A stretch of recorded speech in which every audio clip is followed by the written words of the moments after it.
in the center of the city. The way this is being set up, the violence which is being imposed on the Palestinians, is something that we don't want to have anything to do with. We never asked these people to reclaim our houses. They say we occupy entry into each property.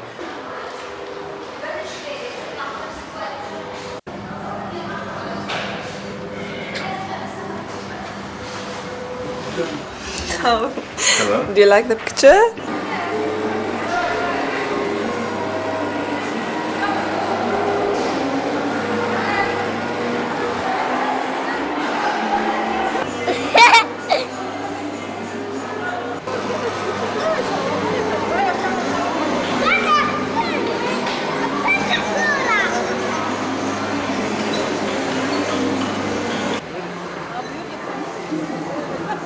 How old? How old? أول كتاش عمره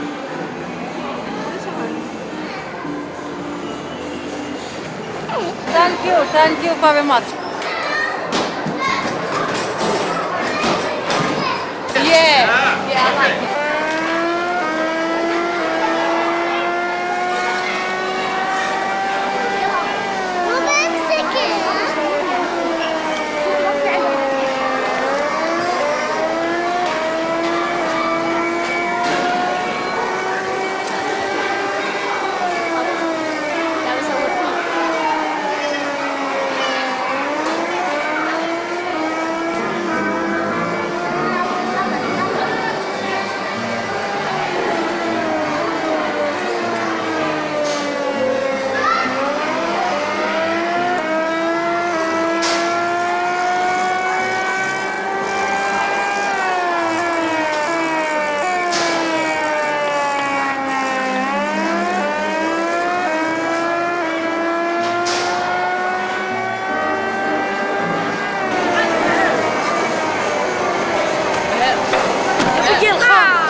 Diejenigen, die hier der Widerstand organisiert haben, die erste Intifada und die, sagen wir in 1995, als die alte Garde aus Tunis nach den Gebieten hier zurückgekommen ist, ein bisschen auf die Seite gelegt wurde.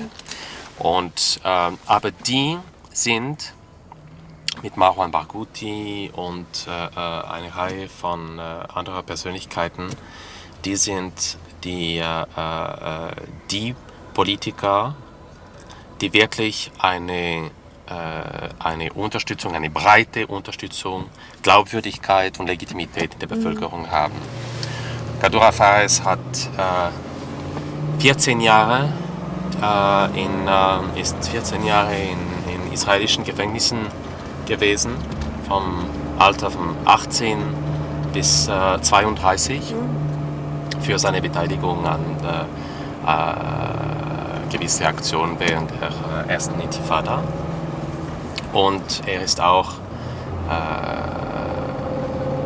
hat natürlich ein großes Netzwerk in dieser politischen Welt der Prisoners. I'm sorry, my German is going down the drain because I never speak German here. And I haven't spoken German in years, but as a Swiss civil servant, I'm supposed to speak German. So It's the same with us I'm towards trying. French. Sorry. It's the same with us if we have to speak French. Yeah, but you're not a civil. You're not a Bundesbeamter, so you have an excuse. I don't. Anyway, so Quaddura is a man who went through all the phases, of resistance, military movement, resisting against the army. I mean, remember the first Intifada is very different from this one, in the sense that the targets of the militants were the police, the border police, the army, armed militias of the settlers, but not civilians, and the terror actions in Israel or against civilians were very marginal, practically non-existent. And he was not involved in terrorist actions, by the way. So he's a man who's immensely respected among prisoners.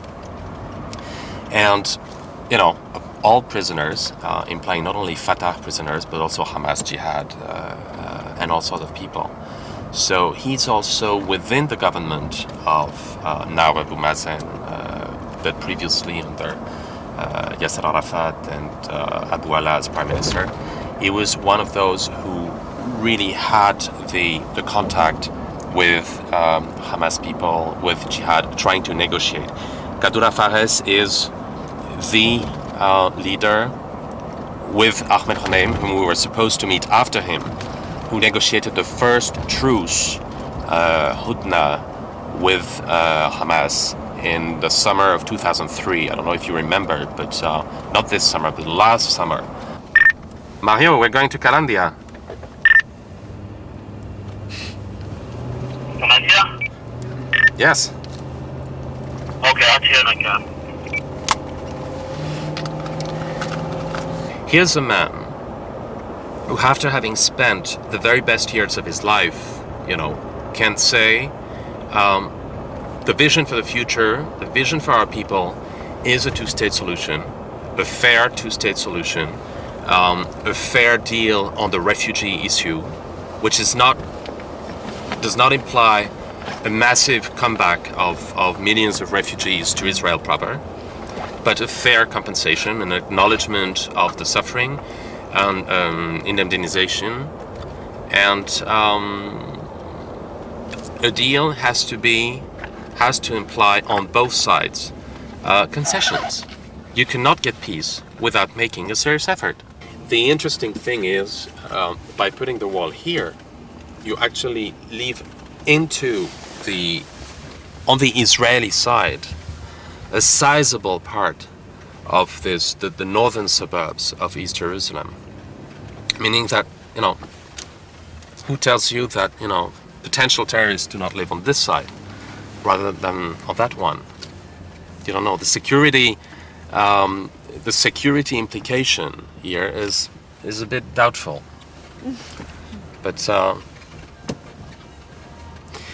the other thing which is going on now and which is extremely troubling and worrisome for the Palestinians in East Jerusalem is a twofold evolution. One, the fact that all the land, now remember, the wall is, according to the government of Israel, is a provisional fixture. It has a validity of 5 years, and in 5 years, depending on the evolution of the situation, its need will be reassessed. All the land which is on the Jerusalem side of the wall has been declared absentee property because the owners, who actually are not absentees but live just on the other side of the wall, maybe a couple of hundred meters away, may not go back to their land. They cannot pass, they don't get the permits. The property itself is transferred to the custodian of absentee property in Israel without compensation.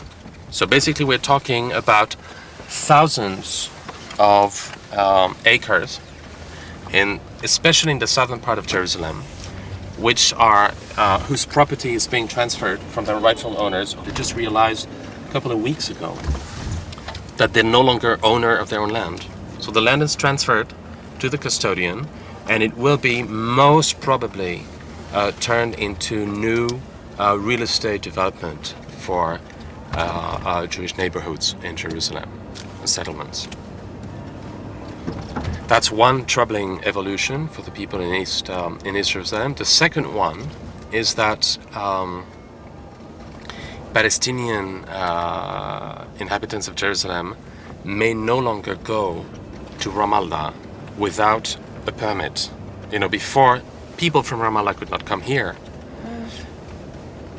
You can take the security, argument saying, well, potentially we want to reduce the flow of potential terrorists coming to Israel. Fine. So these people may not come to Jerusalem. But what's the rationale behind making it impossible for the people of Jerusalem to go to Ramallah? So that's the feeling now in East Jerusalem, is that the city is being completely cut off from the hinterland, and nobody knows what's going to happen. Are the people living here Israeli citizens? No, they're not. They're not. They are. They have a blue ID card, which gives them practically all, the rights. They can go to Israel. They can travel freely. They don't have an Israeli passport. They have an Israeli travel document. Most of the time, they also have an old Jordanian passport of limited validity, and they have difficulties obtaining visas because. Is this for the checkpoint here? I'm sorry. Yes. People. We're coming close to Kalandia. We are allowed checkpoint. to. This is Kalandia, yes.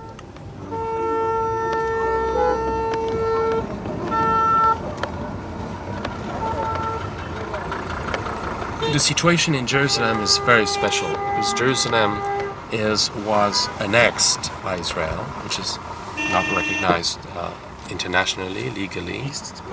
The eastern part of Jerusalem was annexed.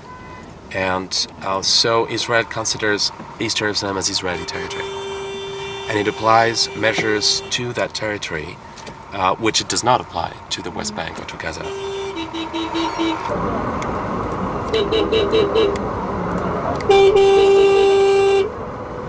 The offer in terms of real estate apartment houses is much less, much smaller than the demand. So the price of real estate in East Jerusalem for buildings of very low quality goes through the ceiling. It's very high. It's much more for a crummy apartment in East Jerusalem. You can have a house with a garden in West Jerusalem. But that's a deliberate policy. So people are faced with a choice. What do I do? If I want to stay in East Jerusalem, I have to pay a lease which I cannot afford. So people choose to move out of Jerusalem. That's what they did before. They were going to Ramallah or to the suburbs in the West Bank. But if the authorities realize that the people actually are living outside of the city boundaries, they lose their blue ID card and they may never regain it. So what they have to do is build without permit. And by building without permit, you expose yourself to the risk of a demolition order. And there are, at any given time in East Jerusalem, about 2,000 demolition orders pending. And I live just before the other small checkpoint we saw. I have seen around my house already 3 houses being destroyed. So, so that's for East Jerusalem.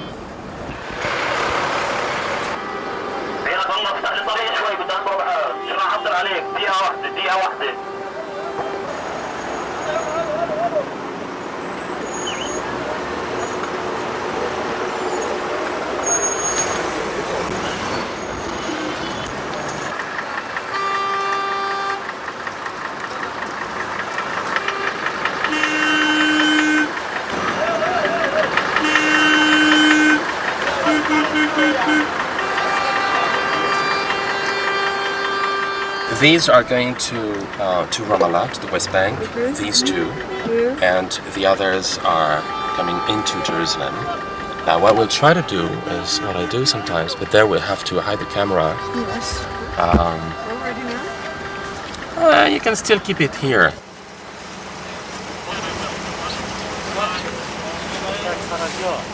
כן? שלום. יש לך כרטיס לצילום? יש כרטיס לצילום, הוא לא יכול לצלם פה בלי אישור, אתה יודע. כי זה שטח צבאי סגור. מה זה? אז הוא יכול לצלם איפה שהוא רוצה, אז אתה טועה, לא. אבל קאמרה זה לא בפנים הרכב, שיצלם מהרכב, אין לי בעיה עם זה. שיכניס את הקאמרה בתוך הרכב. בכלל, אוקיי? שלא יצלם פה במחסום, בסדר?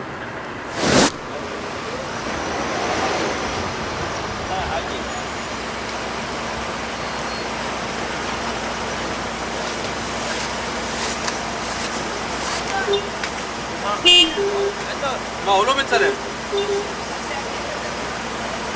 שיכניס את הקאמרה, בסדר? שיכניס אותה פנימה עכשיו אבל.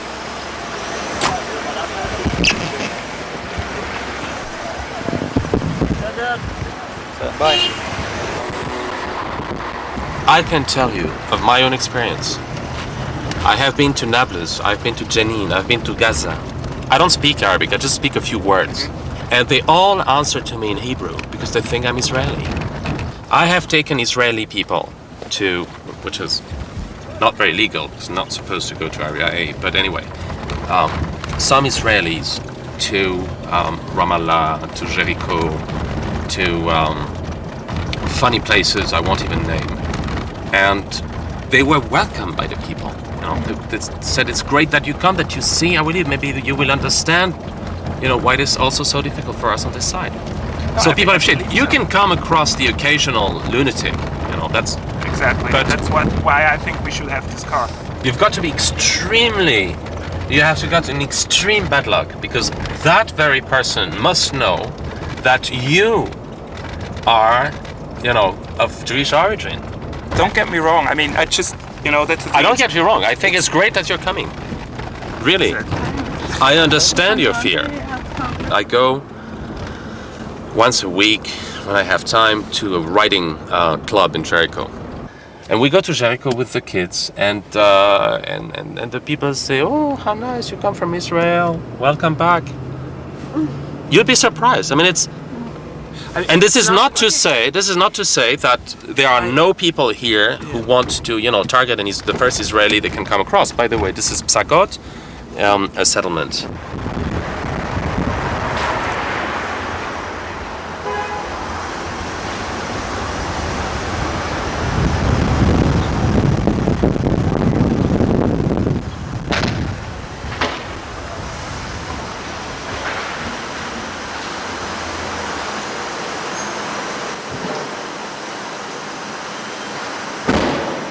I'm not from Ramallah, from Tulkarm, the north. I had to leave my home, Tulkarm, at 6 o'clock, and in the morning, and the road takes usually in the normal days before the Intifada an hour. 1 hour. Yeah, now it takes 2.5 hours. Yeah. Or more, even more, if that's there is no checkpoints, but yesterday there were no checkpoints. I reached at 8:30, but usually there are many checkpoints. Za'atar checkpoint, Atar checkpoint, Surda, Yeah, especially the last week before the feast. Yeah, the closure was very strict. I go home on Thursday. I come back on Saturday morning. My family lives in Tulkarm. I live alone. Yes. Is this unusual of your age? Or is this usual? It was unusual, but now we have to live with this situation because students, girls or boys, they have to live alone. Because if you're not from Ramallah and you want to study in Bir Zayt, you can't come every day. So you have to take a hostel here and live in Ramallah alone without your family. I'm engaged. You're engaged? Yeah. I'm 23. He used to live in Jordan. He was studying there and I was living here. So we spent many times on chatting, many hours, 3 or 4 hours every weekend. Yeah, then we met and we are engaged now. If my parents rejected the subject, that would be a problem for me because their opinion makes a difference. Yeah.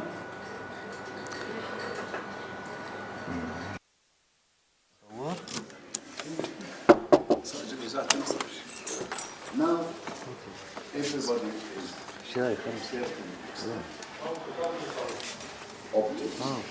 I mean, you cannot decorate a house without a house, and you cannot build the decoration and put the furniture, everything in open air. I mean, you need the house first, see, to build democracy. We are not optimistic. We have little hope of our new president. I hope things will get better. Any agreement on the way will be for a short period of time, and things will maybe will get worse later. What would make you trust? First, we need to manage our, inside. هاي أنا حسن يا صاحبي 65,000 5000 هاي 70,000. The Palestinians themselves need to manage their,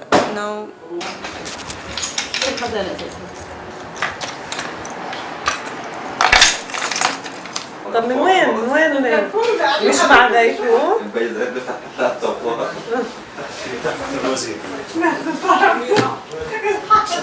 everything in the authority, everything is messy. That it needs someone who's I don't want to use the word dictator. بدي النيوزلتر القديمة والنيوزلتر الجديدة وفي الكتاب اللي نريد من الرئيس. عندكم هدول كلهم؟ بدي 20 نسخة من كل واحد. And the corruption In Palestine? Yeah, especially with the people who are around the president. We all know that they are a problem. Especially, we hear many things about the corruption in the Palestinian Authority, and that needs to be solved soon. And where should the dictator come from? Who would be this good man? I don't know. It might be a Romance. He's not a dictator, but with these people, you need to be tough. Yeah. Because they are controlling and they are like